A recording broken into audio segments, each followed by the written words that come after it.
So we're just about to start Chapter 5. That's where we're at. Let's do it. It's a big place, Rat warned. Don't you feel the same way? Just a little. I feel perfectly calm, Alan said in utter sincerity. I know why I'm going over there, and I'm anxious to get moving. I'm not running away, the way Steve was. I'm going to the Earther City to find my brother, and to find Cavour's drive, and to bring them both back here. That's a tall order, Alan. I'll do it. Alan reached the approach to the bridge in a few more brisk steps and paused there. The noonday sun turned the long arch of the bridge into a golden ribbon in the sky. A glowing sign indicated the pedestrian walkway. Above that, shining teardrop autos whirred by, leaving faint trails of exhaust. Alan followed the arrows and soon found himself on the bridge, heading for the city. He glanced back a last time. There was no sign of Kevin. The Starman's enclave seemed utterly quiet, almost dead. Then he turned and kept his gaze forward. The Earther City was waiting for him. You know, I don't know if they mentioned which particular city it was that they landed here on Earth. They might have done. Maybe we'll find out. Chapter 5.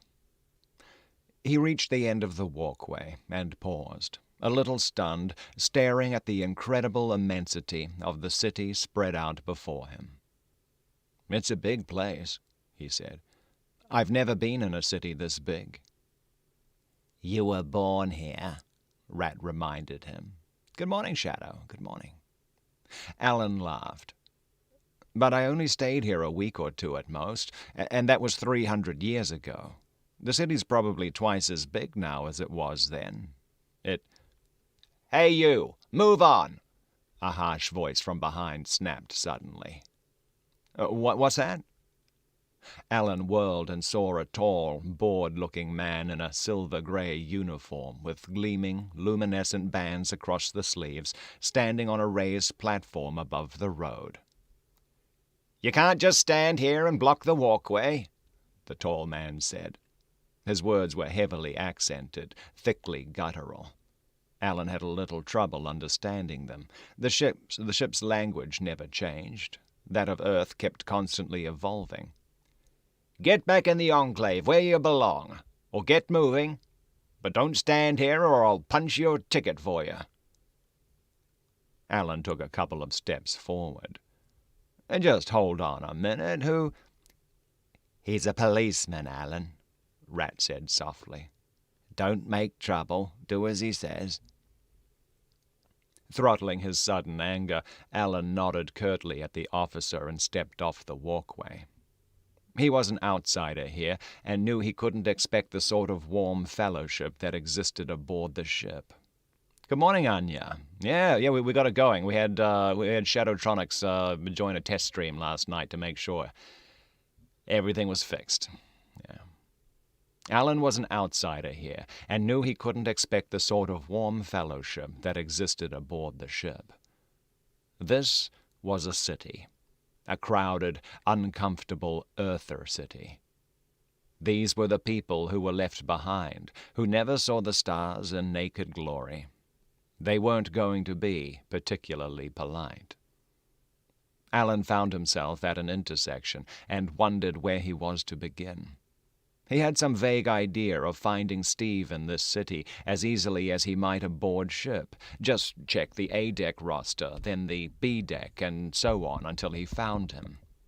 But cities weren't quite that neatly organized, Alan realized. That's Tillable Cat. Okay, good.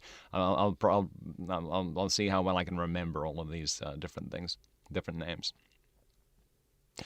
A long, broad street ran parallel to the river. It didn't seem very promising, lined with office buildings and warehouses. At right angles to it, though, stretching out in front of him, was a colorful, crowded avenue that appeared to be a major artery of the city.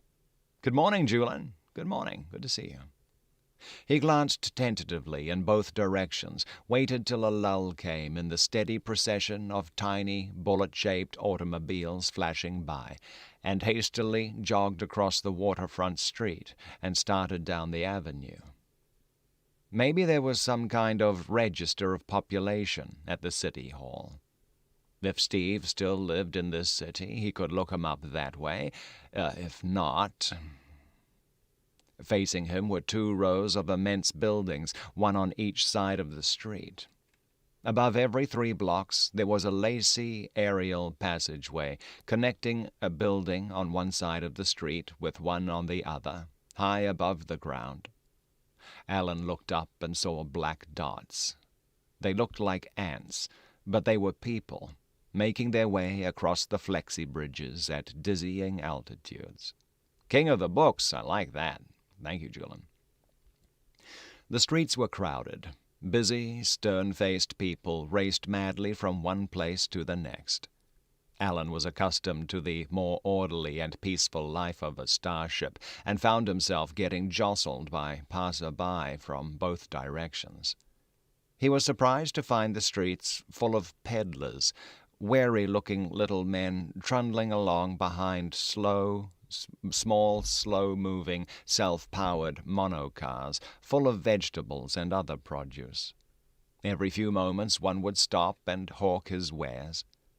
As Alan started hesitantly up the endless-seeming street, one of the vendors stopped virtually in front of him and looked at him imploringly. He was a small, untidy-looking man with a dirty face and a red scar streaking his left cheek. "Hey, boy," he spoke in a soft, slurred voice. "Hey, boy, got something nice for you here." Alan looked at him, puzzled. The vendor reached into his cart, pulled out a long, yellow fruit with a small, thick green stem at one end. "Go on, boy, treat yourself to some of these. Guild-grown, fresh-ripened, best there are. Half a credit for this one." He held it almost under Alan's nose. "Go on," he said insistently. Alan fished in his pocket and produced one of the half-credit pieces he had been given in the Enclave commissary. For all he knew, it was the custom of this city for a new arrival to buy the first thing offered to him by a vendor. In any event, he was hungry, and it seemed to him that this was the easiest way to get rid of the little man. He held out the coin. "Here, take it." "Oh, no, here, I'll take it," he said.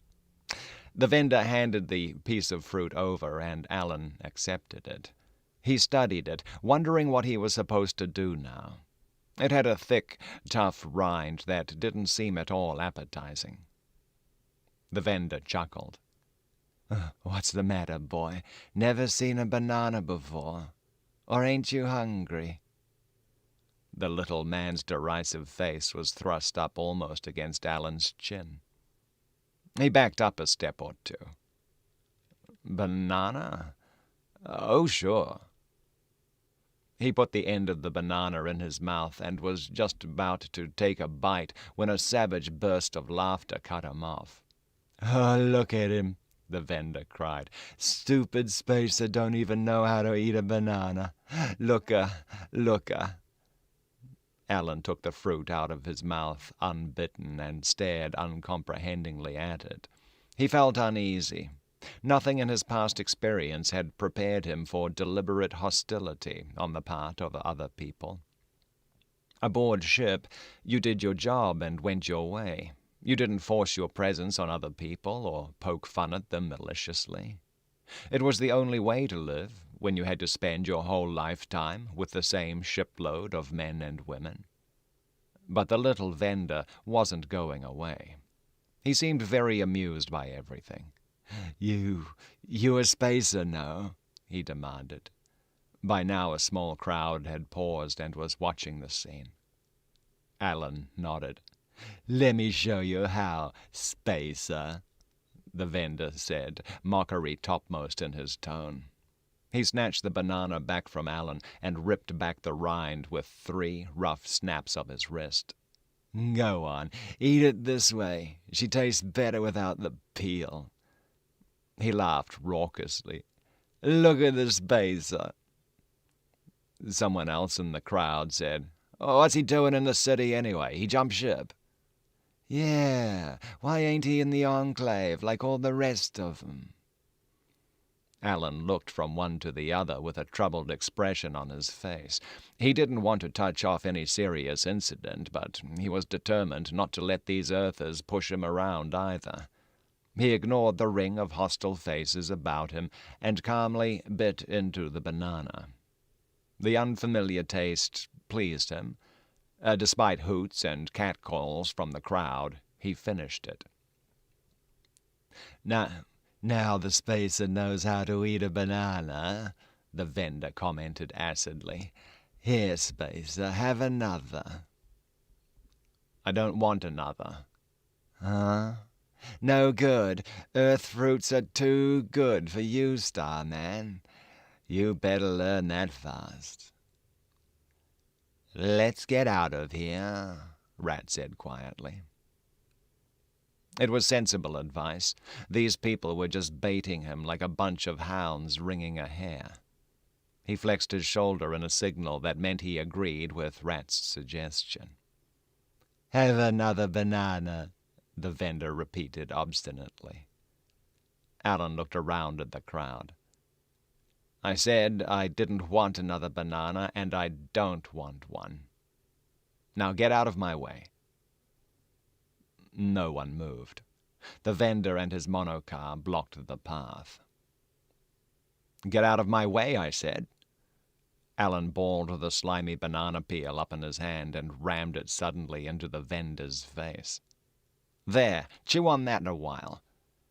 He shouldered his way past the spluttering fruit vendor, and before anyone in the crowd could say or do anything, he was halfway down the street, walking briskly. He lost himself in the passing stream of pedestrians. It was easy to do, despite the conspicuous orange and blue of his Valhalla uniform. There were so many people. He went on for 2 unmolested blocks, walking quickly without looking back. Finally, he decided he was safe. He glanced up at Rat. The little extraterrestrial was sitting patiently astride his shoulder, deep, as usual, in some mysterious thoughts of his own. Rat. What, Alan? Why'd they do that? Why did those people act that way? I was a perfect stranger. They had no business making trouble for me. That's precisely it. You were a complete stranger. They don't love you for it. You're 300 years old and still 17 at the same time. They can't understand that. These people don't like Starman very much. The people in this city aren't ever going to see the stars, Alan. Stars are just faint specks of light that peek through the city haze at night. They're terribly, terribly jealous of you. And this is the way they show it. Jealous? But why? If they only knew what a starman's life is like, with the contraction and all. If they could only see what it is to leave your home and never be able to go back. They can't see it, Alan. All they see is that you have the stars and they don't. They resent it. Alan shrugged. Let them go to space, then, if they don't like it here. No one's stopping them. They walked on silently for a while. Alan continued to revolve the incident in his mind. He realized he had a lot to learn about people, particularly Earther people. He could handle himself pretty well aboard ship, but down on Earth he was a rank greenhorn, and he'd have to step carefully. He looked gloomily at the maze of streets before him, and half wished he had stayed in the Enclave where Starman belonged. But somewhere out ahead of him was Steve, and somewhere, too, he might find the answer to the big problem, that of finding the hyperspace drive. But it was a tall order, and he had no idea where to begin. The first thing to do, he thought, is find someone halfway friendly-looking and ask if there's a central directory of citizens. Track down Steve, if possible. Time's running out. The Valhalla pulls out in a couple of days. There were plenty of passer-by, but they all looked like the kind that would keep on moving without answering his question. He stopped. "Come right in here," a cold metallic voice rasped, almost back of his ear. Startled, Alan looked leftward and saw a gleaming, multiform robot standing in front of what looked like a shop of some sort. "Come right in here," the robot repeated, a little less forcefully now that it had caught Alan's attention. "1 credit can win you 10. 5 can get you 100. Right in here, friend." Alan stepped closer and peered inside. Through the dim, dark blue window he could vaguely make out long rows of tables, with men seated before each one. From inside came the hard sound of another robot voice calling off an endless string of numbers. "Don't just stand there staring, friend," the robot urged. "Go right on through the door." Alan nudged Rat quizzically. "What is it?" "I'm a stranger here, too, but I'd guess it was some sort of gambling place." Alan jingled the few coins he had in his pocket. "If we had time, I'd like to stop off, but—" "Go ahead, friend, go ahead," the robot crooned, his metallic tone somehow managing to sound almost human in their urgent pleading. "Go on in. 1 credit can win you 10. 5 can get you 100. "Some other time," Alan said. "But, friend, 1 credit can win you—" "I know." 10, the robot continued, undismayed. 5 can get you 100. By this time the robot had edged out into the street, blocking Alan's path. "Are we going to have trouble with you, too? It looks like everybody in this city is trying to sell something." The robot pointed invitingly toward the door. "Why not try it?" it cooed. "Simplest game ever devised. Everybody wins. Go on in, friend." Alan frowned impatiently. He was getting angrier and angrier at the robot's unceasing sales pitch. Aboard ship, no one coaxed you to do anything. If it was an assigned job, you did it without arguing, and if you were on free time, you were your own master. "I don't want to play your stupid game." The robot's blank, stainless, vanadium face showed no display of feeling whatsoever. "That's not the right attitude, friend. Everyone plays the game." Ignoring him, Alan started to walk ahead, but the robot skipped lithely around to block him. "Won't you just go in once?" "Look," Alan said, "I'm a free citizen and I don't want to be subjected to this sort of stuff. Now get out of my way and leave me alone before I take a can opener to you." "That's not the right attitude. I'm just asking you as a friend." "And I'm answering you as one. Let me go." "Oh, calm down," Rat whispered. "They've got no business putting a machine out here to bother people like this," Alan said hotly. He took a few more steps, and the robot plucked at his sleeve. "Is that a final refusal?" A trace of incredulity crept into the robot's voice. "Everyone plays the game, you know. It's unconsumer-like to refuse. It's uncity-like. It's bad business. It's unrotational. It's—" Exasperated, Alan pushed the robot out of the way, hard. The metal creature went over surprisingly easy and thudded to the pavement with a dull clanking sound. "Are you sure?" the robot began. And then the voice was replaced by the humming sound of an internal clashing of unaligned gears. I guess I broke it. Alan looked down at the supine robot. But it wasn't my fault. It wouldn't let me pass. We'd better move on, Rat said. But it was too late. A burly man in a black cloak threw open the door of the gambling parlor and confronted Alan. "What sort of stuff is this, fella? What have you done to our servo?" Well, the thing wouldn't let me pass. It caught hold of me and tried to drag me inside your place. Well, so what? That's what he's for. Robo-hucksters are perfectly legal. Disbelief stood out on the man's face. You mean you don't want to go in? That has nothing to do with it. Even if I did want to go in, I wouldn't. Not after the way your robot tried to push me. Watch out, kid. Don't make trouble. That's unrotational talk. You can get in trouble. Come on inside and have a game or two, and I'll forget the whole thing. I won't even bill you for repairs on my servo. Bill me? I ought to sue you for obstructing the streets, and I just got through telling your robot that I didn't plan to waste any time gambling at your place. The other's lips curled into a half-sneer, half-grin. Why not? My business, Alan said stubbornly. Leave me alone. He stalked angrily away, inwardly raging at this Earther city where things like this could happen.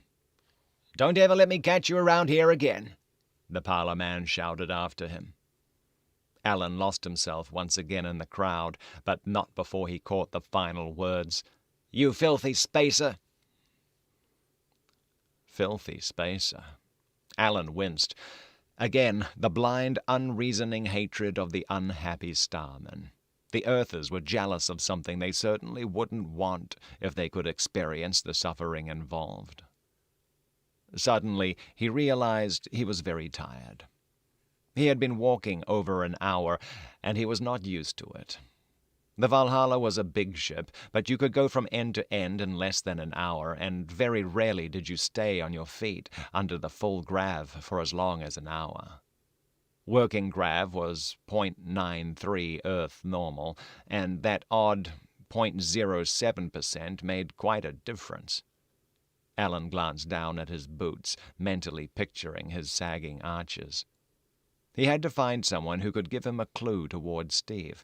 For all he knew, one of the men he had brushed against that day was Steve. A Steve grown older and unrecognizable in what had been, to Alan, a few short weeks. Around the corner he saw a park, just a tiny patch of greenery, 2 or 3 stunted trees, and a bench. But it was a genuine park. It looked almost forlorn, surrounded by the giant skyscrapers. There was a man on the bench, the first relaxed-looking man Alan had seen in the city so far. He was about 30 or 35, dressed in a baggy green business suit with tarnished brass studs. His face was pleasantly ugly, nose a little too long, cheeks hollow, chin a bit too apparent. And he was smiling. He looked friendly. "Excuse me, sir," Alan said, sitting down next to him. "I'm a stranger here. I wonder if you—" "There," suddenly a familiar voice shouted, "there he is."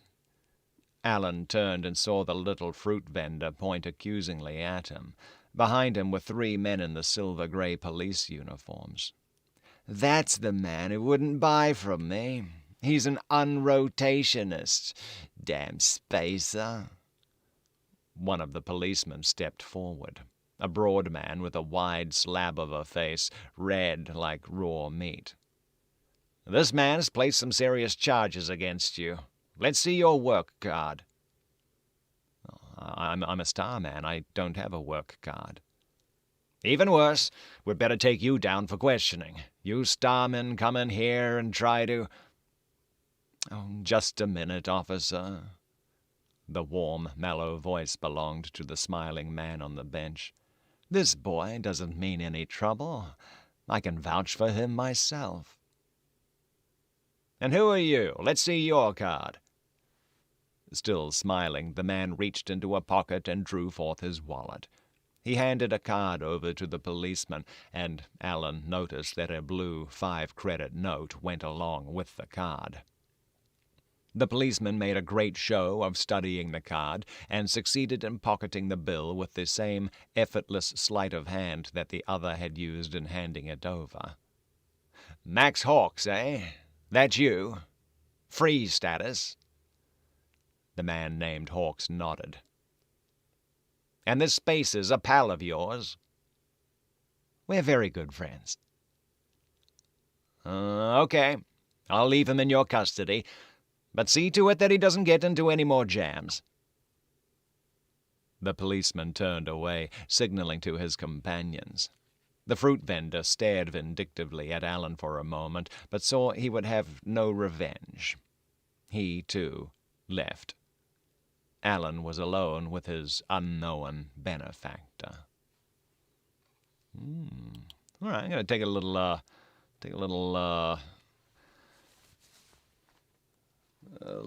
sip of water here. Okay, that's chapter 5. Chapter 5, man.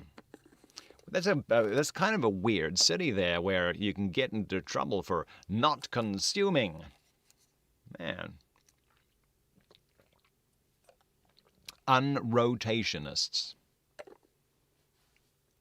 That's all very strange. All very strange. Alrighty. Okay, looks like we've got a few people tuned in. Well, that's cool.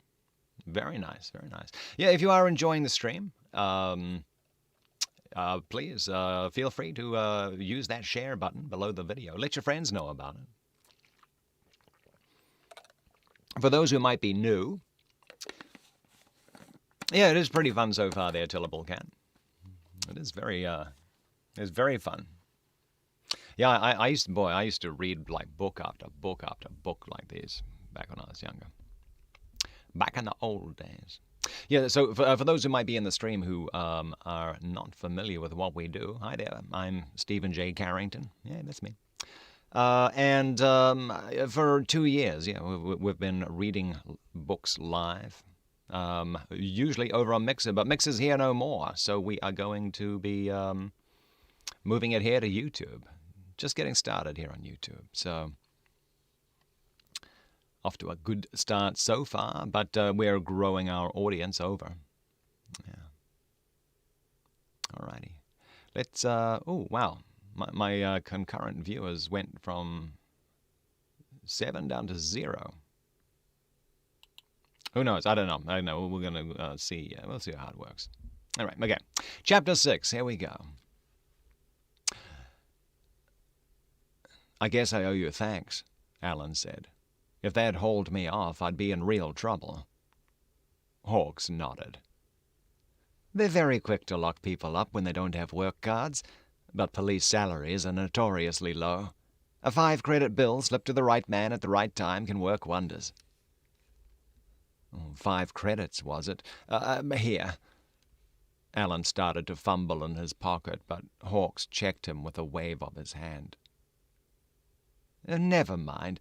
I'll write it off to profit and loss. What's your name, Spacer, and what brings you to York City?" "I'm Alan Donnell of the Starship Valhalla. I'm an unspecialized crewman.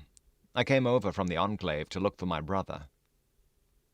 Hawk's lean face assumed an expression of deep interest. "He's a Starman, too?" "He was." "Was?"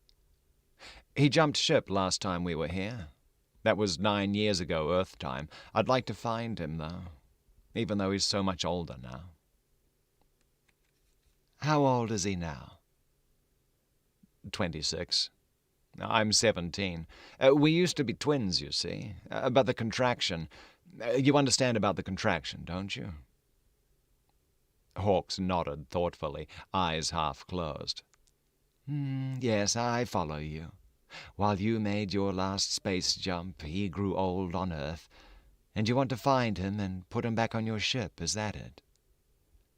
"Well, then, that's right. Or at least talk to him. and find out if he's all right where he is. But I don't know where to start looking. The city's so big, and there are so many other cities all over Earth." Hawks shook his head. "You've come to the right one. The city directory matrix is here. You'll be able to find out where he's registered by the code number on his work card. Unless," Hawks said speculatively, "unless he doesn't have a work card. Then you're in trouble." "Isn't everyone supposed to have a work card?" "I don't," Hawks said. "But you need a work card to hold a job. But to get a job, you have to pass guild exams. And in order to take the exams, you have to find a sponsor who's already in the guild. But you have to post bond for your sponsor, too. 5,000 credits, and unless you have the work card and have been working, you don't have the 5,000, so you can't post bond and get a work card. See? Round and round." Alan's head swam. "Is that what they meant when they said I was unrotational?" "Oh, no, that's something else. I'll get to that in a second. But you see the work setup. The guilds are virtually hereditary, even the Fruit Vendors Guild. It's next to impossible for a newcomer to crack into a guild, and it's pretty tough for a man in one guild to move up a notch. You see, Earth's a terribly overcrowded planet, and the only way to avoid cutthroat job competition is to make sure it's tough to get a job. It's rough on a Starman trying to bull his way into the system." "You mean Steve may not have gotten a work card? In that case, how will I be able to find him?" "It's harder," Hawks said. "But there's also a registry of free status men without cards.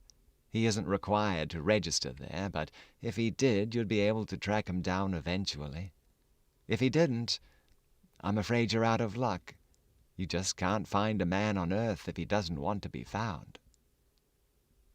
"Free status. Isn't that what the policeman said?" "I was in?" Hawks nodded. "Sure, I'm free status. Out of choice, though, not necessity. But that doesn't matter much right now. Let's go over to the Central Directory Matrix building and see if we can find any trail for your brother." They rose. Alan saw that Hawks was tall, like himself. He walked with an easy-going grace. Questioningly, Alan twitched his shoulder blade in a signal that meant, "What do you think of this guy, Rat?" "Stick with him," Rat signaled back. "He sounds okay." The streets seemed a great deal less terrifying now that Alan had a companion, someone who knew his way around. He didn't have the feeling that all eyes were on him anymore. He was just one of the crowd. It was good to have Hawks at his side, even if he didn't fully trust the older man. "The directory building's way across town," Hawks said. "We can't walk it. Undertube or overshoot." What?" "I said, do you want to take the undertube or the overshoot? Or doesn't it matter to you what kind of transportation we take?" Alan shrugged. "One's as good as any other." Hawks fished a coin out of his pocket and tossed it up. "Heads for overshoot," he said, and caught the coin on the back of his left hand. He peered at it. "Heads it is. We take the overshoot. This way." They ducked into the lobby of the nearest building and took the elevator to the top floor. Hawks stopped a man in a blue uniform and said, "Where's the nearest chute pickup?" "Take the North Corridor Bridge, cross to the next building. The pickup's there." "Oh, right." Hawks led the way down the corridor, up a staircase, and through a door. With sudden alarm, Alan found himself on one of the bridges linking the skyscrapers.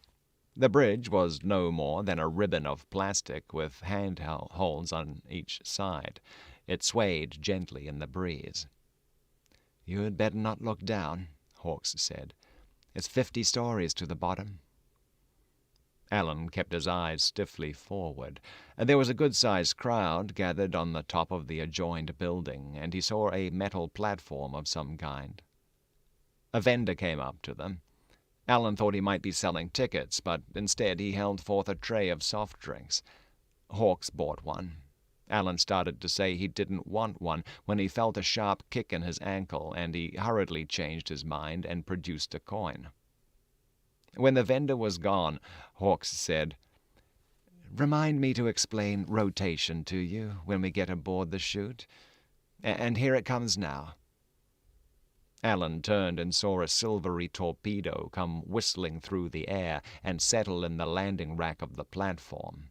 It looked like a jet-powered vessel of some kind. A line formed, and Hawks stuffed a ticket into Alan's hand. "I have a month's supply of them," he explained. "It's cheaper that way." They found a pair of seats together and strapped themselves in. With a roar and a hiss, the overshoot blasted away from the landing platform and almost immediately came to rest on another building some distance away. "We've just traveled about half a mile," Hawks said. "This ship really moves." A jet-propelled omnibus that traveled over the roofs of the buildings, Alan thought. Clever. He said, "Isn't there any public surface transportation in the city?" "No. It was all banned about 50 years ago on account of the congestion, taxis and everything.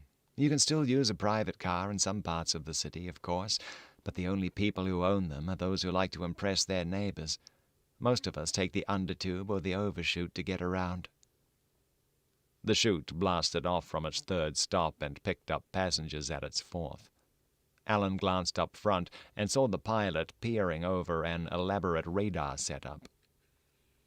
"Westbound chutes travel 100 feet over the rooftops, eastbound ones 200. There hasn't been a major accident in years. But about this rotation, that's part of our new economic plan." "Which is?" "Keep the money moving. Savings discouraged. Spending's the thing now. The guilds are really pushing it. Instead of buying one piece of fruit from a vendor, buy two. Spend, spend, spend. It's a little tough on the people in free status. We don't offer anything for sale, so we don't benefit much. But we don't amount to 1% of the population, so who cares about us?" "You mean it's sort of subversive not to spend money? Is that it?" Hawks nodded. "You get in trouble if you're too openly penny-pinching. Keep the credits flowing. That's the way to be popular around here." That had been his original mistake, Alan thought. He saw he had a lot to learn about this strange, unfriendly world if he were going to stay here long. He wondered if anyone had missed him back at the Enclave yet. "Maybe it won't take too long to find Steve," he thought. "I should have left a note for Dad explaining I'd be back, but—" "Here we are," Hawks said, nudging him. The door in the overshoot side opened, and they got out quickly. They were on another rooftop. 10 minutes later, they stood outside an immense building whose walls were sleek slabs of green palisite, shining with a radiant inner warmth of their own. The building must have been 100 stories high, or more. It terminated in a burnished spire. "This is it," Hawks said. "The Central Directory building. We'll try the standard matrix first." A little dizzy, Alan followed without discussing the matter. Hawks led him through a vast lobby big enough to hide the Valhalla in, past throngs of Earthers, into a huge hall lined on all sides by computer banks. "Let's take this booth here," Hawks suggested. They stepped into it. The door clicked shut automatically behind them. There was a row of blank forms in a metal rack against the inside of the door. Hawks pulled one out. Alan looked at it. It said, "Central Directory Matrix Information Requisition 1067432, Standard Series." Hawks took a pen from the rack. "We have to fill this out. What's your brother's full name?" "Steve Donnell." He spelled it. "Year of birth?" Alan paused. 3576, he said finally. Hawks frowned, but wrote it down that way.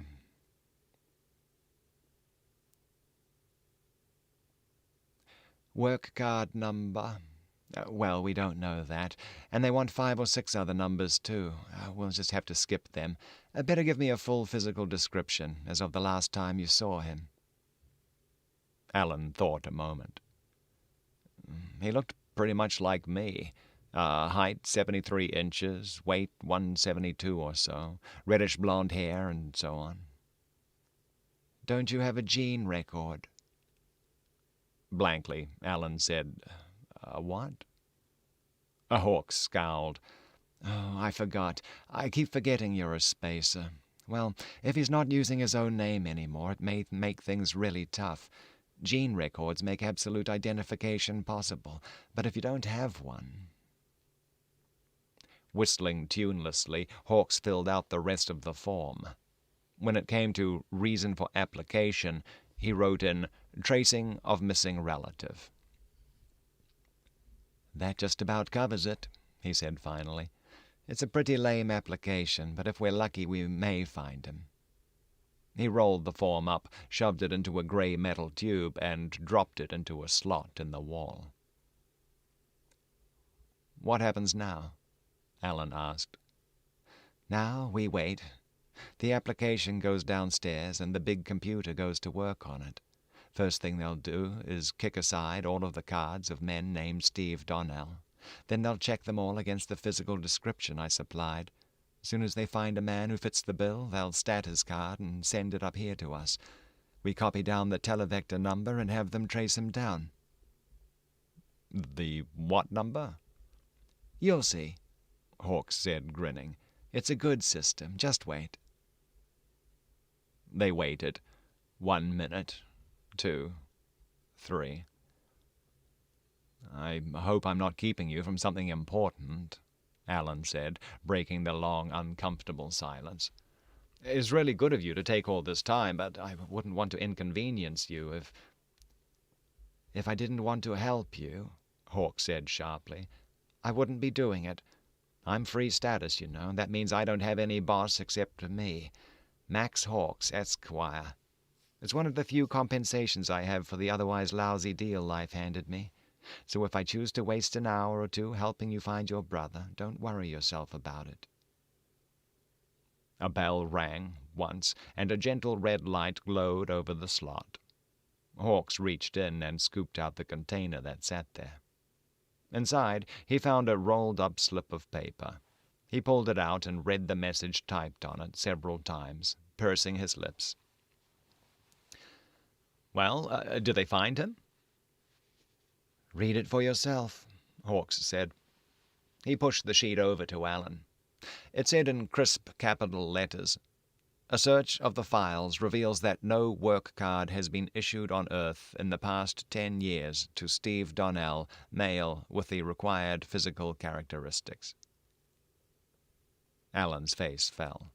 He tossed the slip to the table and said, "Well, what do we do now?" "Now," Hawks said, "we go upstairs to the cubbyhole where they keep the free status people registered. We go through the same business there. I didn't really expect to find your brother here, but it was worth a look. It's next to impossible for a ship-jumping starman to buy his way into a guild and get a work card." "I suppose he's not registered with the free status people." Hawks smiled patiently. "Then, my dear friend, you go back to your ship with your mission incomplete. If he's not listed upstairs, there's no way on Earth you could possibly find him." All right. Well, Chapter 6. That was Chapter 6. Mandatory spending. Mandatory spending. I suppose that's I don't know. I suppose that's some way to keep the economy going. You will consume, or there will be legal penalties.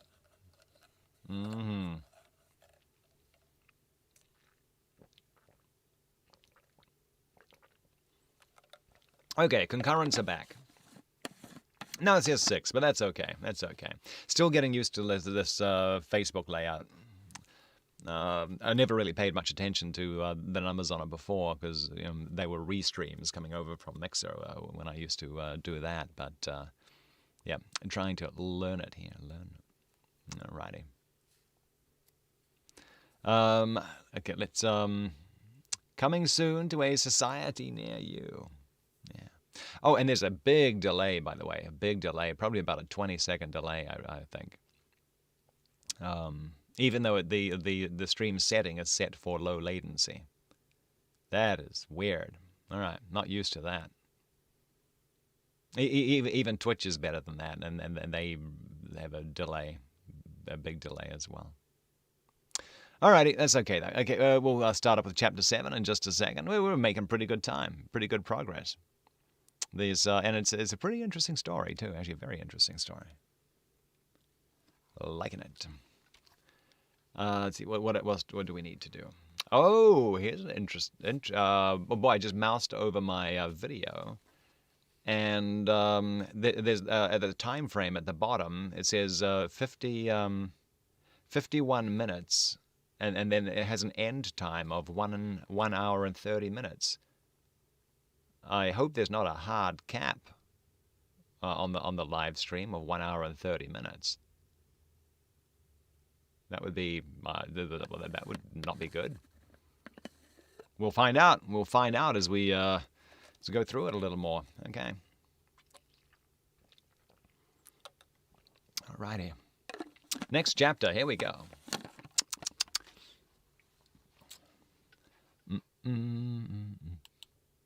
Chapter 7.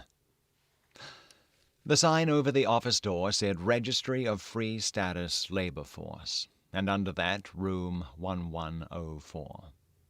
Hawks nudged the door open, and they went in. It was not an imposing room. A fat, pasty-faced man sat behind a scarred neoplast desk, scribbling his signature on forms that he was taking from an immense stack. The room was lined with records of one sort or another, untidy, poorly assembled. There was dust everywhere. The man at the desk looked up as they entered and nodded to Hawks. Hello, Max. Making an honest man of yourself at last." "Not on your life," Hawks said. "I came up here to do some checking. Alan, this is Hines McIntosh, keeper of the records. Hines, want you to meet a Starman friend of mine, Alan Donnell." "The Starman, eh?" McIntosh's pudgy face went suddenly grave. "Well, boy, I hope you know how to get along on an empty stomach. Free status life isn't easy." No," Alan said. "You don't Hawks cut him off. "He's just in the city on leave, Hines. His ship blasts off in a couple of days, and he figures to be on it. But he's trying to track down his brother, who jumped ship 9 years back." "I suppose you drew a blank in the big room downstairs." "Yes." "Not surprising. We get these ship-jumping starmen all the time up here. They never do get work cards, it seems. What's that thing on your shoulder, boy?" "He's from Bellatrix 7. "Intelligent?" "I should say so," Rat burst in indignantly. "Just because I have a certain superficial physiological resemblance to a particular species of unpleasant Terran rodent—" McIntosh chuckled and said, "Ease off. I didn't mean to insult you, friend, but you'll have to apply for a visa if you're going to stay here more than 3 days." Alan frowned. "Visa?" Hawks cut in. "The boy's going back on his ship, I told you. He won't need a visa, or the alien either." "Be that as it may," McIntosh said. "So you're looking for your brother, boy. Give me the specifications now. Name, date of birth, all the rest." "His name is Steve Donnell, sir. Born 3576. He jumped ship in—" "Born when, did you say?" "They're spaces," Hawks pointed out quietly. McIntosh shrugged. "Go ahead." "Jumped ship in 3867, I think. It's so hard to tell what year it is on Earth." "And physical description?" He was my twin, Alan said. Identical twin. McIntosh jotted down the data Alan gave him and transferred it to a punched card. I don't remember any spaces of that name, he said. But 9 years is a long time, and we get so many Starmen coming up here to take out free status. You do? Oh, 15 or 20 a year at least. And that's in this office alone. They're forever getting stranded on leave and losing their ships. Why, there was one boy who was robbed and beaten up in the Frisco enclave and didn't wake up for a week. Naturally, he missed his ship, and no other starship would sign him on. He's on free status now, of course. Well, let's see about Donnell, Steve, Mail, shall we? You realize the law doesn't require free status people to register with us, and so we may not necessarily have any data on them in our computer files. I realize that, Alan said tightly. He wished the chubby records keeper would stop talking and start looking for Steve's records. It was getting along toward late afternoon now. He had come across the enclave around noontime, and certainly it was at least 1600 by now. He was getting hungry, and he knew he would have to start making plans for spending the night somewhere if he didn't go back to the enclave. McIntosh pulled himself laboriously out of his big webwork cradle and wheezed his way across the room to a computer chute. He dropped the card in. "It'll take a few minutes for them to make the search," he said, turning. He looked in both directions and went on. "Care for a drink? Just to pass the time?" Hawkes grinned. "Good old Heinzie. What's in the inkwell today?" "Scotch, bottled and bond, best syntho stuff to come out of Caledonia in the last century." McIntosh shuffled back behind his desk and found 3 dingy glasses in one of the drawers. He set them out and uncorked a dark blue bottle plainly labeled ink. He poured a shot for Hawkes and then a second shot, and as he started to push it toward Alan, the Starman shook his head. "Sorry, but I don't drink. Crewmen aren't allowed to have liquor aboard starships. Regulation." "Oh, but you're off duty now." Alan shook his head a second time. Shrugging, McIntosh took the drink himself and put the unused third glass back in the drawer. "Here's to Steve Donnell," he said, lifting his glass high. "May he have had the good sense to register his name up here." They drank. Alan watched. Suddenly, the bell clanged and a tube rolled out of the computer chute. Alan waited tensely. That's actually really bugging me the way they spelt chute there. I think that's supposed to be CHUTE. But that's the second time it said computer chute, as in, I don't know. Maybe it's supposed to be like that, maybe not. I don't know. Okay. Back to the story. Suddenly the bell clanged, and a tube rolled out of the computer chute. Alan waited tensely while McIntosh crossed the room again, drew out the contents of the tube, and scanned them. The fat man's face was broken by a smile. "You're in luck, Starman. Your brother did register with us. Here's the stat of his papers." Alan looked at them. The photostat was titled Application for Admission to Free Status Labor Force, and the form had been filled out in a handwriting Alan recognized immediately as Steve's, bold, untidy, the letters slanting slightly backward. He had given his name as Steve Donnell, his date of birth as 3576, his chronological age as 17. He had listed his former occupation as Starman. The application was dated June 4th, 3867, and a stamped notation on the margin declared that free status had been granted on June 11th, 3867. "So he did register," Alan said. "But now what? How do we find him?" Hawkes reached for the photostat. "Here." Hawkes said. "Here, let me look at that." He squinted to make out the small print, then nodded and wrote down something. "His televector's number's a good one. So far, so good." He turned the form over and glanced at the reproduced photo of Steve on the back. He looked up, comparing it with Alan. "Dead ringers, these two. But I'll bet this one doesn't look much like this anymore. Not after 9 years of free status.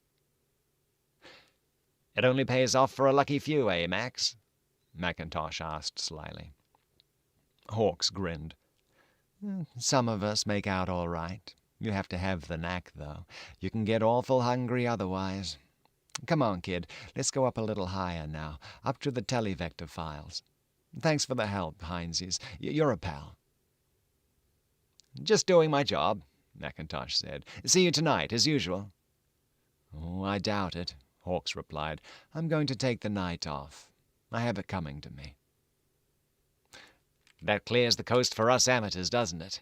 Maybe I'll come out ahead tonight. Hawks smiled coldly. Maybe you will. Let's go, kid. They took the lift tube outside and rode it as high as it went. It opened out into the biggest room Alan had ever seen, bigger even than the main registry downstairs. A vast affair, perhaps 100 feet high and 400 feet on the side. And every inch of those feet was lined with computer elements. This is the nerve center of the world, Hawks said as they went in. By asking the right questions, you can find out where anybody in the world happens to be at this very moment. How can they do that? Hawks nudged a tiny sliver of metal embedded in a ring in his finger. Here's my televector transmitter. Everyone who has a work card or free status carries one, either on a ring or in a locket round his neck or somewhere else. Some people have them surgically embedded in their bodies. They give off resonance waves, each one an absolutely unique. There's about 1 chance in a quadrillion of a duplicate pattern. The instruments here can pick up a given pattern and tell you exactly where the person you're looking for is. So we can find Steve without much trouble? Probably. Hawk's face darkened. I've known it to happen that the televector pattern picks up a man who's been at the bottom of the sea for 5 years. But don't let me scare you. Steve's probably in good shape. He took out the slip of paper on which he had jotted down Steve's televector code number and transferred the information to an application blank. This system, Alan said, it means no one can possibly hide anywhere on Earth, unless he removes his televector transmitter. You can't do that, though. Strictly illegal. An alarm goes out whenever someone gets more than 6 inches from his transmitter, and he's picked up on suspicion. It's an automatic cancellation of your work card if you try to fool with your transmitter, or if you're free status, a fine of 10,000 credits. And if you can't pay the fine? And then you work it off in government indenture at 1,000 credits a year, chopping up rocks in the Antarctica penitentiary. The system's flawless. It has to be. With Earth as overpopulated as it is, you need some system of tracking down people. Otherwise crime would be 10 times as prevalent as it is now. There still is crime. Oh, sure. There's always somebody who needs food bad enough to rob for it, even though it means a sure arrest. Murder's a little less common. Hawks fed the requisition slip into the slot. You'd be surprised what a deterrent the televector registry system is. It's not so easy to run off to South America and hide when anybody at all can come in here and find out exactly where you are. A moment went by. Then the slot clicked, and a glossy pink slip came rolling out. Alan looked at it. It said, Televector Registry, 21 May 3876. Location of Donnell, Steve. YC83-10J6490K37618. Time 16:43:21. There followed a street map covering some 15 square blocks, and a bright red dot was imprinted in the center of the map. Hawks glanced at the map and smiled. I thought that's where he would be. Where's that? 68th Avenue and 423rd Street. Is that where he lives? Alan asked. Oh, no. The televector tells you where he is right now. I'd venture to say that was his, place of business." Alan frowned. "What are you talking about?" "That happens to be the address of the Atlas Games parlor. Your brother Steve probably spends most of his working day there when he has enough cash to get in. I know the place. It's a cheap joint where the payoffs are low but easy. It's the kind of place a low-budget man would frequent." "You mean Steve's a gambler?" Hawks smiled. "Most free-status men are. It's one of the few ways we can earn a living without getting a work card. There isn't any gamblers' guild. There are a few other ways, too, but they're a lot less savory, and the televector surveillance makes it hard for a man to stay in business for long." Alan moistened his lips. "What do you do?" "Gamble. I'm in the upper brackets, though. As I say, some of us have the knack. I doubt if your brother does, though. After 9 years, he wouldn't still be working the Atlas if he had any dough." Alan shrugged that off. "How do we get there? I'd like to go right away. "Patience, lad," Hawks murmured. "There's plenty of time for that. When does your ship leave?" "A couple of days." "Then we don't need to rush right over to the Atlas now. Let's get some food in ourselves first, then a good night's rest. We can go over there tomorrow." "But my brother—" "Your brother," Hawks said, "has been in York City for 9 years, and I'll bet he's spent every night for the last 8 of them sitting in the Atlas. He'll keep till tomorrow. Let's get something to eat." End of chapter 7. Man, this planet Earth is not sounding too good, to be honest. Not sounding too good. Man, what a crazy planet to be on. There you go. Let me just lower that for a minute. Okay, and so the pages are still turning. Okay, cool. Very nice. Yeah, okay, boy. Okay, yeah. So there's just a little break between chapters here. We'll get started with chapter 8 in just a second. Hey there, Melissa. Yeah. Yeah. So there are some things I need to add. There are settings that I just can't find on this particular stream setup. On my on my other PC, the way I have the Kindle set up, the page right there, you can see it. Right? It has the big white borders on the side. On my other PC, I have it set up so it's expanded out, and the text, there's like a lot more text on each line, but it's like much wider. But I've not been able to do it on the Kindle version that I've installed on this one. I don't know. Maybe there's an update for it or something. I don't know. And also, yeah, I do have a webcam set up. I mean, it's supposed to be going right now, but yeah, I need like a USB extension thing. Starman's looking good right now.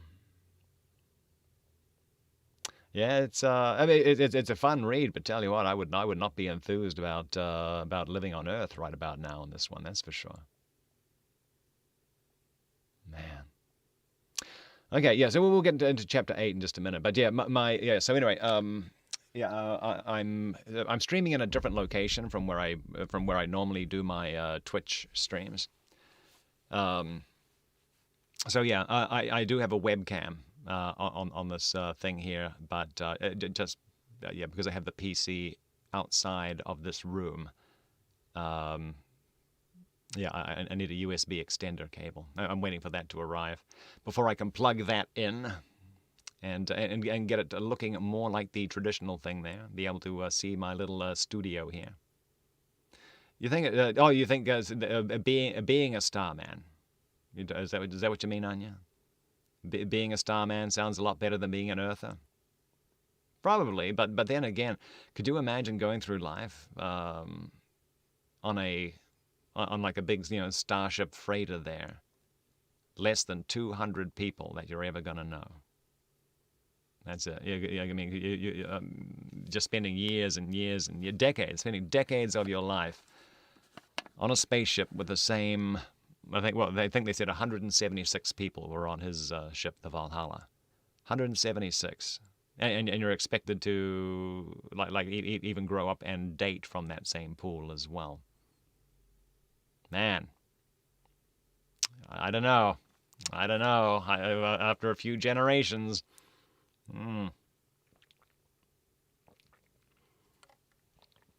Okay, all right, let's get back to it. Chapter 8. For those who've just joined us, by the way, I see a couple more people here. Hi. Yeah, Monday through Thursday, I read books. I've been doing it on a different platform for a couple of years, and we're just getting started here on YouTube. So we're moving it to YouTube. So yeah, Monday through Thursday, 10 a.m. Pacific, 1 p.m. Eastern. Good stuff. You get to have rat friends. Talking rats could be cool. Okay. Let's get back to our book. Don't forget, if you are enjoying the stream, don't be shy about using that share button. Let your friends know. I'd like to build up a bit of an audience for our live book narration here. We had back in the Mixer days where we did most of it, we had 7,500 followers and about 50 people tuning in on any given day. Now, obviously, we're starting again on a brand new platform here now that Mixer's not around anymore. Man, that was sad, very sad. But I think we have the opportunity to grow well. But part of that is if you are enjoying the stream, letting your friends know about it, and we can kind of grow like that as well. Yeah, let's do it. Oh yeah, and so this week sometime I should have my webcam up and going as well, so you can be able to see how we do it. Yeah, I mean it's literally just reading, but oh well. It is what it is. Okay, let's do it. Okay, chapter 8. Let's go.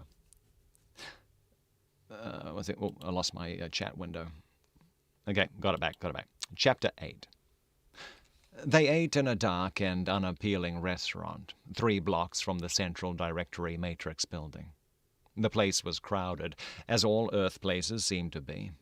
They stood online for nearly half an hour before being shown to a grease-stained table in the back. The wall clock said 17:32.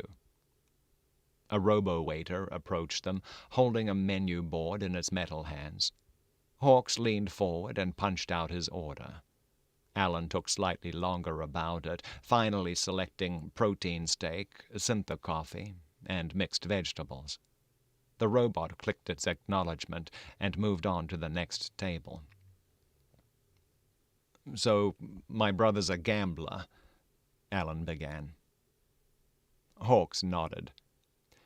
"You say it as if you were saying, 'So my brother's a pickpocket,' or 'So my brother's a cut-purse.' It's a perfectly legitimate way of making a living." Hawk's eyes hardened suddenly, and in a flat, quiet voice added, "The way to stay out of trouble on Earth is to avoid being preachy, son. This isn't a pretty world.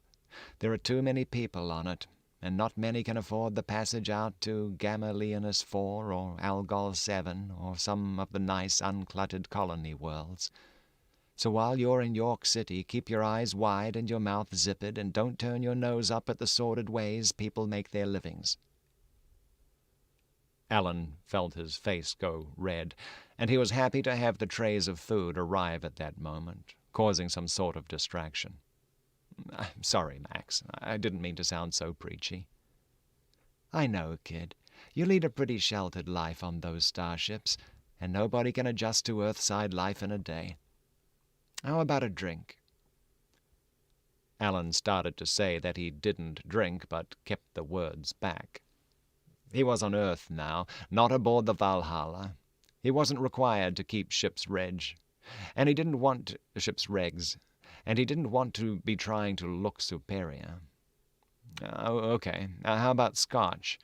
Is that the stuff Macintosh was drinking?" "Fair enough," Hawks said. He signaled for a robot waiter, and after a moment the robot slithered up to them. Hawks punched a lever on the robot's stomach, and the metal creature began to click and glow. An instant later, a panel in its stomach slid open, and 2 glasses appeared within. The robot's wiry tentacles reached in, took out the drinks, and set them on the table. Hawks dropped a coin in a slot in the robot's side, and the machine bustled away, its service completed. "There you are," Hawks said, pointing to the glass of amber-colored liquid. "Drink up." As if to set an example, he lifted his own drink and tossed it down in one gulp, with obvious pleasure. Alan picked up the little glass and held it before his eyes, staring at the man opposite him through its translucent depths. Hawks appeared oddly distorted when viewed through the glass. Oh boy, Anya's going to go for a wine cooler and a straw instead. Mr. C's favorite. What do you think about starship life? If you had the option to travel between the stars, I mean, it sounds like there's a lot of labor involved. It's like giant space freighters, back and forth between planets. Would you do that instead of staying here on Earth? I don't know. It's not sounding too appealing, to be honest. At least to me. Hawks appeared oddly distorted when viewed through the glass. He grinned. He tried to propose a toast, but couldn't think of any appropriate words, so he simply upended the glass and drained its contents. The stuff seemed to burn its way down his throat and explode in his stomach. The explosion rose through his gullet and into his brain. For a moment, he felt as if the top of his head had been blown off. His eyes watered. Pretty potent stuff. "It's the best there is," Hawks said. "Those boys really know the formulas." Alan felt a wave of dizziness, but it passed quickly. All that was left was a pleasant inner warmth now.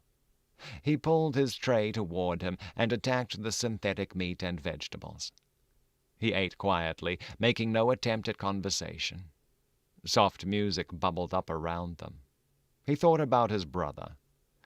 So Steve was a gambler. And doing poorly at it, Hawks said. He wondered if Steve would want to go back on the ship. He wondered also how it would be if Steve did agree to go back. The old comradeship would be gone, he realized sadly.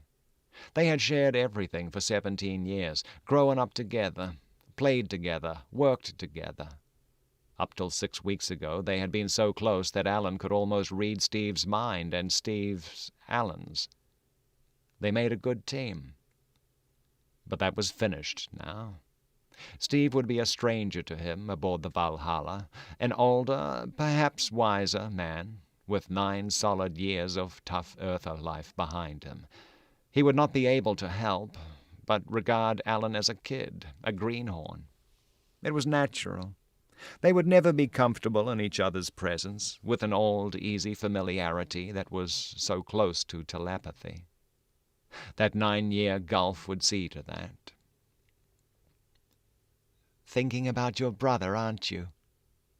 Alan blinked. "How did you know?" Grinning, Hawks said, "A gambler has to know how to figure things, and it's written in permascript all over your forehead anyway. You were wondering what the first face-to-face meeting's going to be like. I'll bet on it." "Well, I won't cover the bet. You'd win." "You want to know how it'll be? I can tell you, Alan.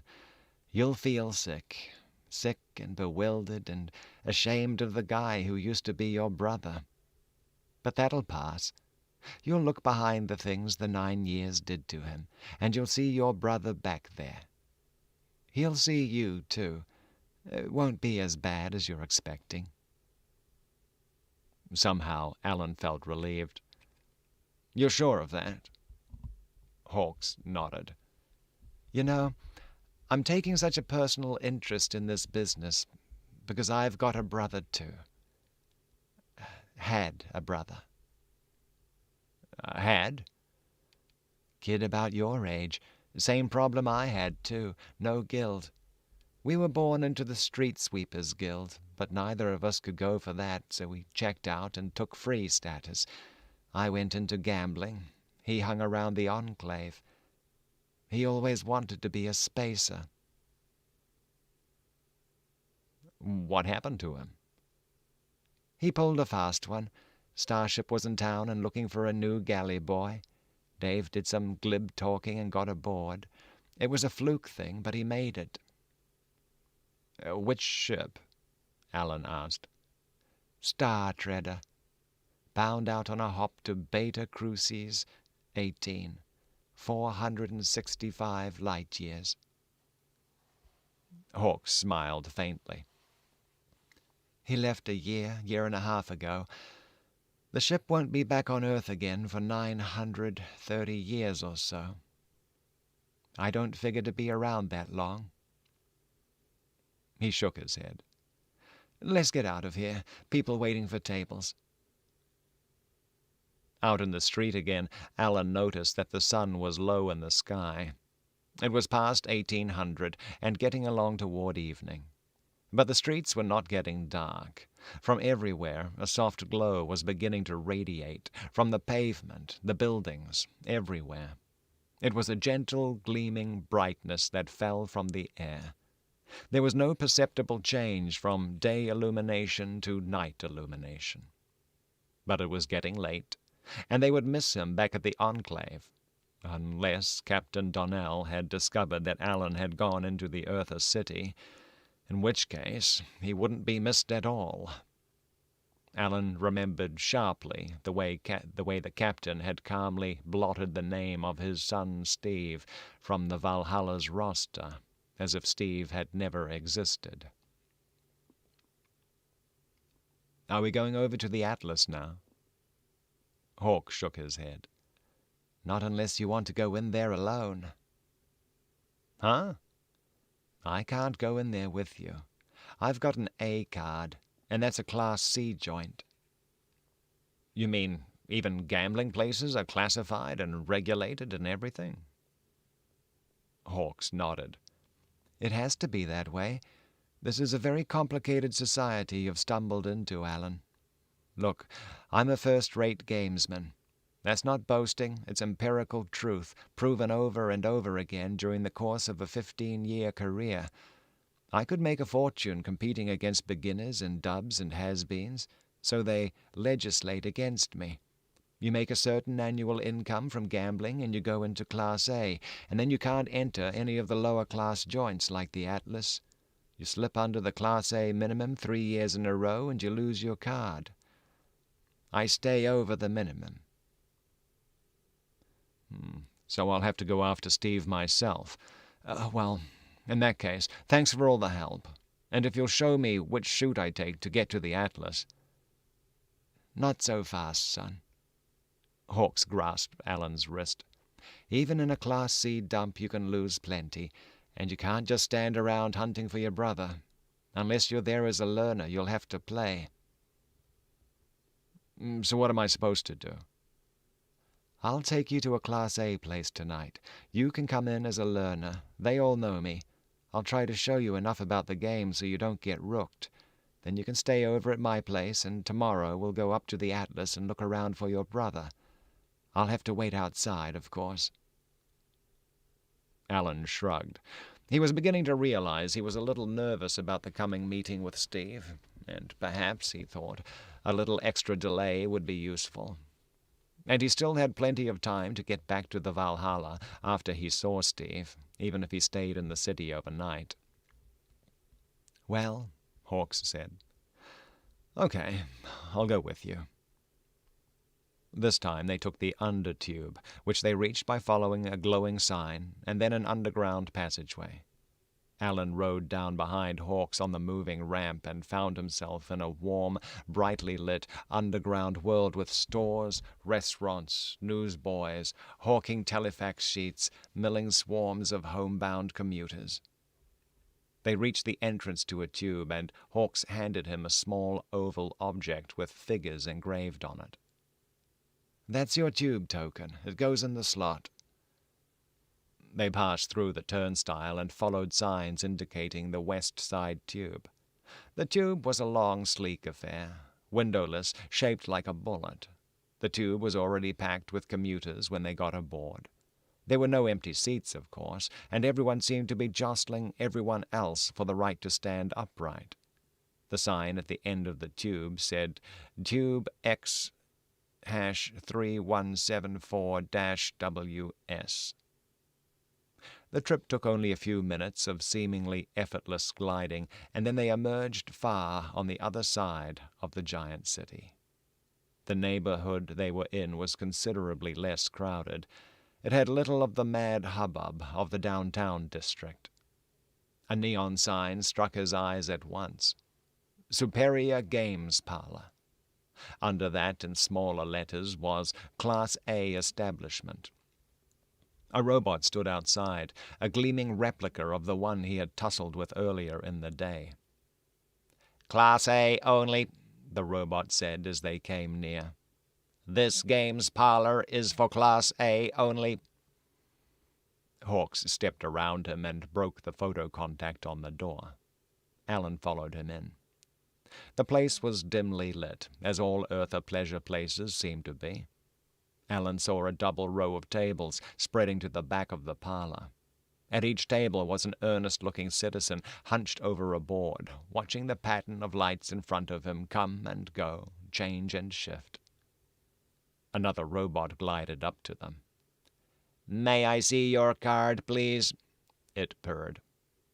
Hawks passed his card before the robot's photonic scanners, and the robot clicked acknowledgement, stepping to one side and letting Hawks pass. It turned to Alan and said, "May I see your card, please?" "I don't."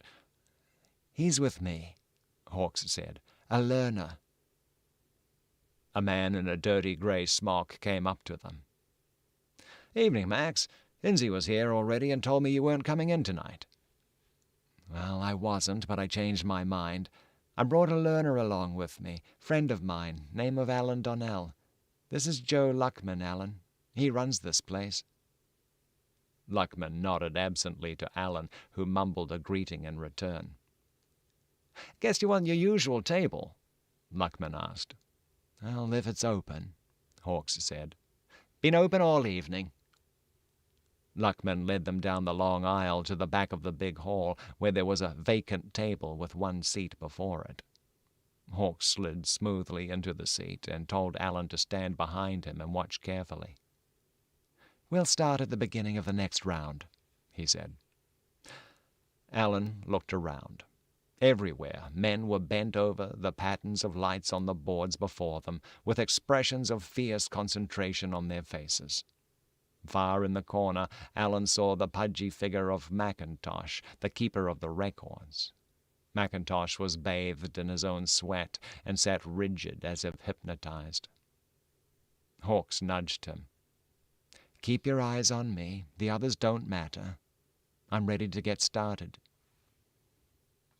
Man. Man, oh man.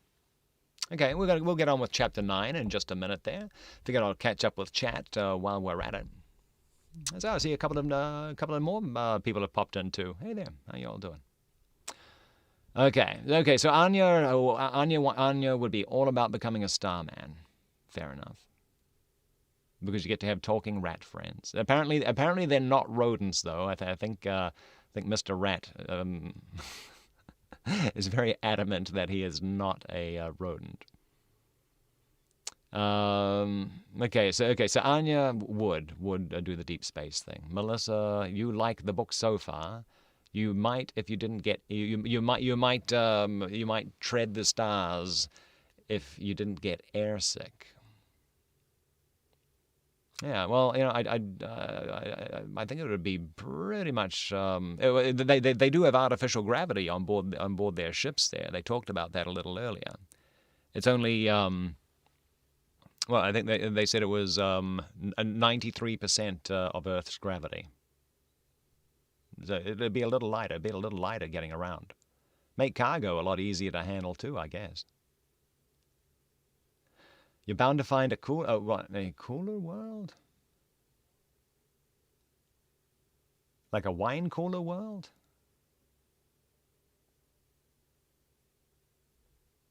Oh, you just mean like a better world. Okay. Okay. All right. Okay. There we go. Just in my seat too.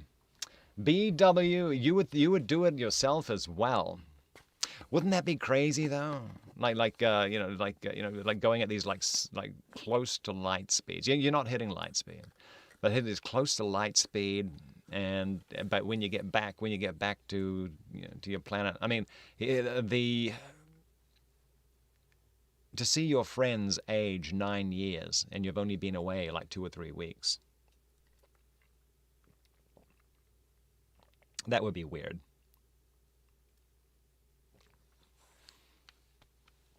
Man, it'd be sad. It'd be very sad too. I don't know. Don't know. We definitely have to think about it. Man. Boy, oh boy, it's got to be so far off in the future. I mean, right now, I guess.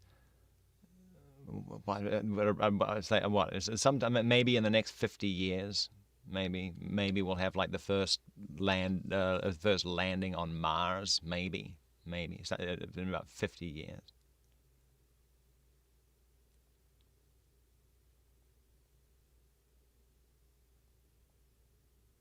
Okay. So you'd be enjoying the slow passage of time, letting all the suckers on Earth make all the big improvements.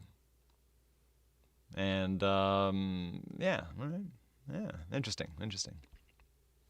Okay, let's do it. Let's get back on with our story. Or you come back to a total dystopian hell. Yeah, something like that. Man. Yeah, boy, oh boy. Okay, actually, let me just move my microphone stand here real fast. No, get that out of there. Move that back a bit. There we go. Oh, that's better. There we go. Okay. Chapter 9. I think Chapter 9 will probably be as far as we can go. Oh, yeah. Okay. Yeah, okay. But yeah, that 1 hour and 30 minute thing there, once it passed 1 hour and 30 minutes of actually live, it went to 2 hours and 30 minutes. So I guess it automatically extends. Okay. Let's get on with it. Chapter 9.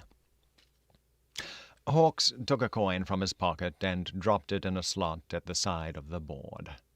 It lit up. A crazy, shifting pattern of colored lights passed over it, restless, never pausing. What happens now? You set up a mathematical pattern with these keys, Hawk said, pointing to a row of enameled studs along the side of the machine. Then the lights start flashing, and as soon as they flash, at random of course, into the pattern you've previously set up, you're the winner. The skill of the game comes in predicting the kind of pattern that will be the winning one. You've got to keep listening to the numbers that the croupier calls off and fit them into your sequence. Suddenly a bell rang loudly, and the board went dead. Alan looked around and saw that all the other boards in the hall were dark as well. The man on the rostrum in the center of the hall cleared his throat and sang out, "Table 403 hits us for 100. 403, 100. A pasty-faced, bald man at a table near theirs rose with a broad grin on his face and went forward to collect. Hawks rapped sharply on the side of the table to get Alan's attention. "Look here now. You have to get a head start. As soon as the boards light up again, I have to begin setting up my pattern. I'm competing against everyone else here, you see. And the quickest man wins, usually. Of course, blind luck sometimes brings you a winner, but not very often." Alan nodded and watched carefully as Hawk's fingers flew nimbly over the controlling studs the instant the tables lit for the next round. The others nearby were busy doing the same thing, but few of them set about it with the air of cocky jauntiness that Hawks wore. You just have to skip out for another 50 years or so and try again. Yeah, but okay, we'll get back to the book in just a second. The other thing I'm thinking of too, though, if okay, because people on Earth and people on the other planets are obviously paying these starships to transfer goods between them, right? But if you have an agreed upon price, and then 50 years maybe pass on like one of these worlds, I'm just thinking about, how do you even calculate for things like inflation and stuff like that? Or how much would things cost on the next time you take off? How could you? Because if you finish your transport trip and then get paid, and then use that to pick up a whole bunch of stuff to take to the next destination, then that money is not going to be worth anything. By the time you get there, who knows? I don't know. I'm sure someone's put some thought into it. Too much to think about. All right.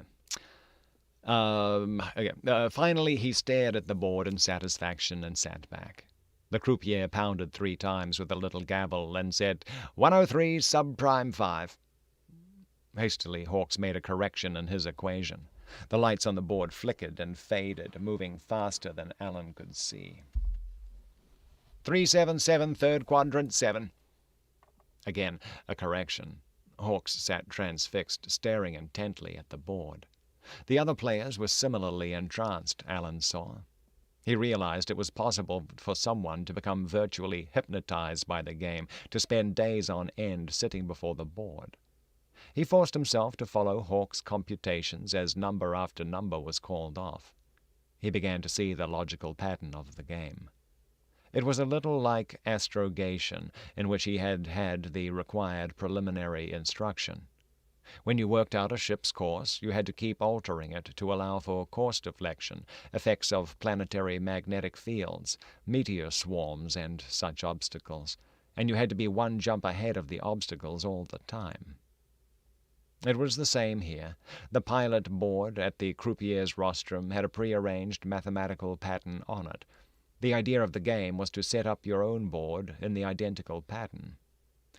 As each succeeding coordinate on the graph was called out, you recomputed in terms of the new probabilities, rubbing out old equations and substituting the new ones.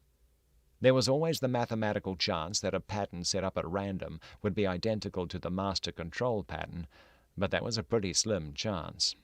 It took brains to win at this game. The man whose board was first to match the pilot pattern won.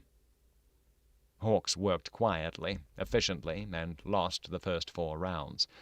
Alan commiserated, but the gambler snapped, "Don't waste your pity. I'm still experimenting. As soon as I've figured out the way the numbers are running tonight, I'll start raking it in." It sounded boastful to the Starman, but Hawks won on the 5th round, matching the hidden pattern in only 6 minutes. The previous 4 rounds had taken from 9 to 12 minutes before a winner appeared. The croupier, a small, sallow-faced chap, shoved a stack of coins and a few bills at Hawks when he went to the rostrum to claim his winnings. A low murmur rippled through the hall. Hawks had evidently been recognized.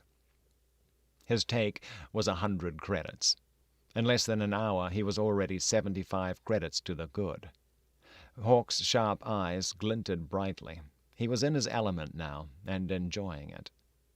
The 6th round went to a bespectacled, round-faced man 3 tables to the left, but Hawks won 100 credits each on the 7th and 8th rounds, then lost 3 in a row, then plunged for a heavy stake in his 9th round and came out ahead by 500 credits. So Hawks had won 4 times in 9 rounds, Alan thought, and there were at least 100 people in the hall. Even assuming the gambler did not always have the sort of luck he was having now, that meant most people did not win very often, and some did not win at all.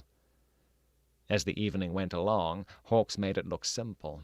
At one point he won 4 rounds in a row, then he dropped off for a while, but came back for another big pot half an hour later. Alan estimated Hawk's night's work had been worth more than 1,000 credits so far. The gambler pushed his winnings to 1,400 credits while Alan watched. The fine points of the game became more comprehensible to him with each passing moment, and he longed to sit down at the table himself. That was impossible, he knew. This was a Class A parlor, and a rank beginner such as himself could not play. But then Hawks began to lose. 3, 4, 5 rounds in a row slipped by without a win. At one point, Hawks committed an elementary mistake in arithmetic that made Alan cry out. Hawks turned and silenced him with a fierce, bleak scowl, and Alan went red. 6 rounds, 7, 8. Hawks had lost nearly 100 of his 1,400 credits. Luck and skill seemed to have deserted him simultaneously. After the 11th consecutive losing round, Hawks rose from the table, shaking his head bitterly. "I've had enough. Let's get out of here." He pocketed his winnings. Still a healthy 1,200 credits, despite his late evening slump, and Alan followed him out of the parlor into the night. It was late now, past midnight. The streets, fresh and clean, were damp. It had rained while they were in the parlor, and Alan realized wryly that he had been so absorbed by the game that he had not even noticed. Crowds of home-going Yorkers moved rapidly through the streets. As they made their way to the nearest undertube terminal, Alan broke the silence. "You did all right tonight, didn't you?" Oh, no, that's Alan. Alan broke the silence. "You did all right tonight, didn't you?" "Can't complain." "It's too bad you had that slump right at the end. If you'd quit half an hour earlier, you'd be 200 credits richer." Hawks smiled. "If you had been born a couple of 100 years later, you'd be a lot smarter." "What's that supposed to mean?" Alan felt annoyed by Hawks' remark. "Simply that I lost deliberately toward the end." They turned into the undertube station and headed for the ticket windows. "It's part of a smart gambler's know-how to drop a few credits deliberately now and then." "Why?" "So the jerks who provide my living keep on coming back," Hawks said bluntly. "I'm good at that game. Maybe I'm the best there is. I can feel the numbers with my hands. If I wanted to, I could win 4 out of 5 times, even at a Class A place." Alan frowned. "Then why don't you? You could get rich." "I am rich," Hawks said in a tone that made Alan feel extremely foolish. "If I got much richer too fast, I'd wind up with a soft burn in the belly from a disgruntled customer. Look here, boy. How long would you go back to that casino if one player took 80% of the pots and 100 people competed with you for the 20% he left over? You'd win maybe once a month if you played full-time every day. In a short time you'd be broke, unless you quit playing first. So I ease up. I let the others win about half the time. I don't want all the money the mint turns out, just some of it. It's part of the economics of the game to let the other guys take a few pots." Alan understood. He nodded. "And you don't want to make them too jealous of you. So you made sure you lost consistently for the final half hour or so, and that took the edge off your earlier winnings in their minds." "That's the ticket." The undertube pulled out of the station and shot bullet-like through its dark tunnel. Silently, Alan thought about his night's experience. He saw he had still much, very much, to learn about life on Earth. Hawks had a gift, the gift of winning. But he didn't abuse that gift. He concealed it a little, so the people who lacked his talent did not get too jealous of him. Jealousy ran high on Earth. People here led short, ugly lives, and there was none of the serenity and friendliness of life aboard a starship. He felt very tired, but it was just physical fatigue. He felt wide awake mentally. Earth life, for all its squalor and brutality, was tremendously exciting compared with shipboard existence. It was with a momentary pang of something close to disappointment that he remembered he would have to report back to the Valhalla in several days. There were so many fascinating aspects of Earth life he still wanted to explore. The undertube stopped at a station labeled Hasbrook. "This is where we get off," Hawks told him. They took a slide walk to street level. The street was like a canyon, with towering walls looming up all around, and some of the gigantic buildings seemed quite shabby-looking by the streetlight. Obviously, they were in a less respectable part of the city. "This is Hasbrook," Hawks said. "It's a residential section, and there's where I live." He pointed to the tarnished chrome entrance of one of the biggest and shabbiest of the buildings on the street. "Be it ever so humble, there's no place like North Hasbrook Arms. It's the sleaziest, cheapest, most run-down tenement in one hemisphere. But I love it. It's a real palace." Alan followed him through a gate that had once been imposing. Now it swung open rather rustily as they broke the photo beam in front of it. The lobby was dark and dimly lit, and smelled faintly musty. Alan was unprepared for the shabbiness of the house where the gambler lived. A moment after he spoke, he realized the question was highly impertinent, but by then it was too late.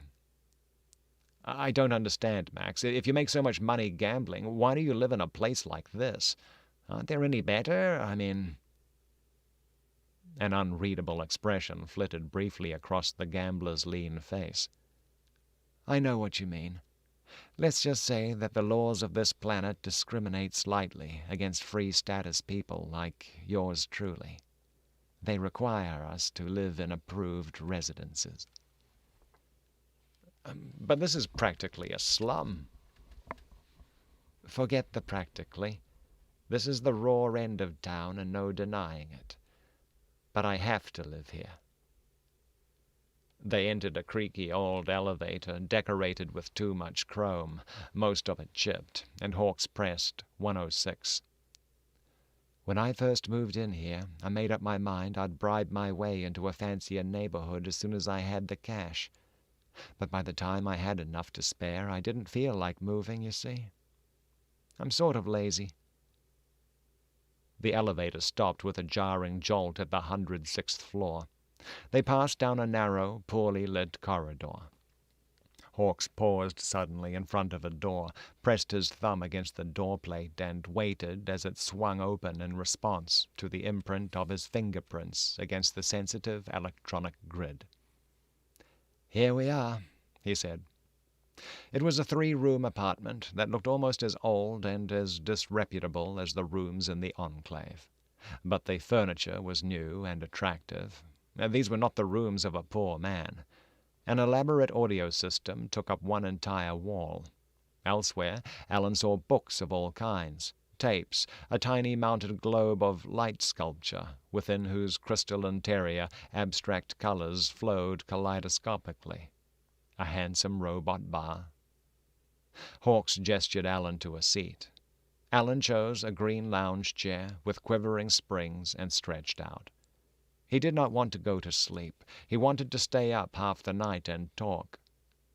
The gambler busied himself at the bar a moment and returned with 2 drinks. Alan looked at the glass a moment. The drink was bright yellow in color, sparkling. He sipped it. The flavor was gentle but striking, a mixture of 2 or 3 tastes and textures that chased each other round Alan's tongue. "Oh, I like it. What is it?" "Wine from Antares 13. I bought it for 100 credits a bottle last year. Still have 3 bottles left, too. I go easy on it. The next ship from Antares 13 won't be in for 14 more years." The drink made Alan mellow and relaxed. They talked a while, and he hardly noticed the fact that the time was getting along toward 0300 now, long past his ship-time bunk hour. He didn't care. He listened to every word Hawks had to say, drinking it in with the same delight he felt when drinking the Antarian wine. Hawks was a complex, many-faceted character. He seemed to have been everywhere on Earth, done everything the planet had to offer, and yet there was no boastfulness in his tone as he spoke of his exploits. He was simply stating facts. Apparently his income from gambling was staggering. He averaged nearly 1,000 credits a night in, night out. But a note of plaintiveness crept into his voice. Success was boring him. He had no further goals to shoot for. He stood at the top of his profession, and there were no new worlds for him to conquer. He had seen and done everything, and lamented it. "I'd like to go to space someday," he remarked. "But of course, that's out. I wouldn't want to rip myself away from the year 3876 forever. You don't know what I'd give to see the suns come up over Albario 5, or to watch the 1,000 moons of Capella 16. But I can't do it." He shook his head gravely. "Well, I better not dream. I like Earth, and I like the sort of life I lead. And I'm glad I ran into you, too. We'll make a good team, you and me, Donnell." Alan had been lulled by the sound of Hawk's voice, but he snapped to attention now, surprised. "Team? What are you talking about?" "I'll take you on as my protege. Make a decent gambler out of you, set you up. We can go traveling together, see the world again. You've been to space. You can tell me what it's like out there. And—" "Hold on," Alan said sharply. "You've got things mixed up a little bit. I'm going to Procyon on the Valhalla at the end of this week. I appreciate everything you've done for me, but if you think I'm going to jump ship permanently and spend the rest of my life—" "You'll stay on Earth all right," Hawk said confidently. "You're in love with this place. You know yourself you don't want to spend the next 7 decades of your life shuttling around in your old man starship. You'll check out and stay here. I know you will." "I'll bet you I don't." "That bet is herewith covered," Hawks drawled. "I never pass up a sure thing. It's 10 to 1, okay? Your 100 against my 1,000 that you'll stay." Alan scowled angrily. "I don't want to bet with you, Max. I'm going back on the Valhalla. "Go ahead. Take my money if you're so sure." "All right, I will. 1,000 credits won't hurt me."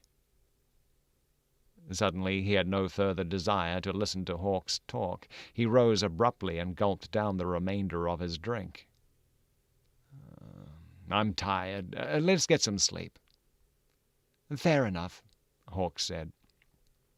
He got up, touched a button on the wall, and a panel slid back, exposing a bed. "You sack out here. I'll wake you in the morning, and we'll go look for your brother Steve."